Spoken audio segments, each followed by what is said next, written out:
இறை ஆலோசனையில் தலைத்திடும் தலைமுறை. கர்த்தருடைய ஆலோசனை நித்திய காலமாகவும் அவருடைய இருதயத்தின் நினைவுகள் தலைமுறை தலைமுறையாகவும் நிற்கும். சங்கீதம் 33:11.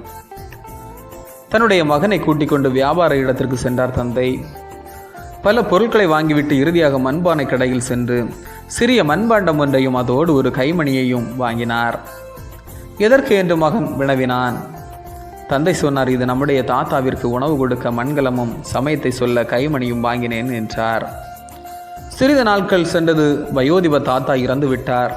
பேரன் அந்த மண்பானையை நன்றாக சுத்தம் செய்து பாதுகாத்து வைத்தார். மணியையும் அதே போல பாதுகாத்தார். தந்தை கேட்டார், எதற்கு இதை பாதுகாக்கின்றாய் என்று. மகன் சொன்னான், நீங்களும் வயோதிபராகும் போது உணவு தருவதற்கும் மணி ஓசையின் மூலம் சமயத்தை சொல்வதற்கும் என்றார்.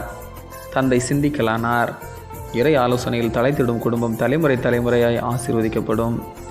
இங்கு இறைவனை விட்டு செயல்பட்டால் தான் செய்த தவறை தன் மகனும் செய்கின்றான். சங்கீதம் 32 தொடர்ந்து வருகின்ற சங்கீதம் 33 இரண்டும் ஒன்றை ஒன்று தொடர்பு உடையது. பாவத்தை மன்னித்தால் அகமகிழ்கிறேன் என்று தாவீது 32ஆம் சங்கீதத்தை எழுதுகின்றார். இறைவன் எங்களை பாதுகாப்பதால் அகமகிழ்ந்தேன் என்று சங்கீதம் 33 எழுதுகின்றார்.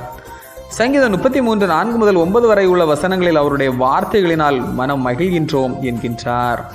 வசனம் 4 அவருடைய வார்த்தைகள் உத்தமம் உள்ளது, தலைமுறைகளை உத்தம வாழ்வுக்கு நேராக வழிநடத்தும் என்கின்றார். வசனம் 5 நீதியும் நியாயமும் நிலை பெற்று பூமி நிலைத்தோங்கும். நாமும் இறை தீர்மானத்திற்கு ஒப்படைத்து இறை ஆலோசனைக்கு கீழ்ப்படிந்து அவரது கட்டளைக்கேற்ப வாழவும் குடும்பத்தை நிலைநாட்டவும் தீர்மானம் எடுப்போம். அதுவே தலைமுறைகள் தரணியில் தலைத்து நிற்க திறவுகோலாய் அமையும். ஜெபம். ஆலோசனையாளரான இறைவா, நெறிகளில் நின்று வளம் பெற வலுப்படுத்தும். ஆமேன். இந்த நாள் உங்களுக்கு இனிய நாளாக மாறட்டும். இறை ஆலோசனையில் தலைத்திடும் தலைமுறை. கர்த்தருடைய ஆலோசனை நித்திய காலமாகவும் அவருடைய இருதயத்தின் நினைவுகள் தலைமுறை தலைமுறையாகவும் நிற்கும். சங்கீதம் 33:11. தன்னுடைய மகனை கூட்டிக் கொண்டு வியாபார இடத்திற்கு சென்றார் தந்தை.